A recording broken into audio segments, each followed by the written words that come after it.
ఈ ఎర్రచందనం అమ్మి పుష్ప సినిమాలో అల్లు అర్జున్ 2 మార్క్ అయిపోవాలా. సార్ మొప్టీలు వచ్చినామో ఈరోజు ఒక్క ఎర్రచందనం దొంగ నేను పట్టుకునేలా. ఆగరా. ఎప్పటి నుంచి చేస్తున్నావురా ఈ పని? మీరు ఇక్కడికి ట్రాన్స్ఫర్ అయినప్పటి నుంచి. అంటే నేనైతే పట్టుకోలేనని. సార్ ఇదేదో పిచ్చుకోయి సార్. ఎర్రచందనం అనుకుని 5 కిలోమీటర్ల నుంచి మోసుకొస్తున్నాను సార్. ఎర్రచంద్రం ఏదో కూడా తెలీదా? ఎర్రచంద్రం అయితే నేను పుష్ప సినిమాలో అల్లు అర్జున్ 2 మార్క్ కోటీశ్వరుడు అవ్వలేనా? ఎర్రచంద్రాన్ని దొంగతనం చేసి ఎప్పుడు కావలేవు.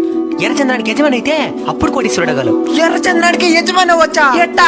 ఈ వీడియో పూర్తిగా చూడండి. మీ డబ్బుని మల్టిప్లై చేసుకునే సూపర్ ఐడియా చెప్తున్నా. స్టాక్స్, రియల్ ఎస్టేట్, గోల్డ్ ఇలా చాలా రకాల ఇన్వెస్ట్మెంట్ ఆప్షన్స్ ని ట్రై చేస్తుంటారు. రండి ఇప్పుడు మీ డబ్బుని రెట్టింపు చేసుకునే సరైన చోటుని మీకు చూపిస్తాను. చాలా మంది చాలా సందర్భాల్లో అనే మాట డబ్బులు ఏమన్నా చెట్లకు కాస్తాయా అని. కాస్తాయి. ఇప్పుడు మీకు అది నిరూపిస్తా. వీడియో నచ్చితే ఒక లైక్ కొట్టండి. ఇవాళ నేను Sai properties and projects limited వాళ్ళ 29 సక్సెస్ఫుల్ వెంచర్స్ లో ఒకటి అయిన వాళ్ళ 3rd వెంచర్ లో ఉన్నాను. వీళ్ళు 10,000 ఎకరాల ఫార్మ్ ల్యాండ్స్ లో రెడ్ శాండల్వుడ్ ట్రీస్ ని లీగల్ ప్లాంటేషన్స్ చేస్తున్నారు. ఇవే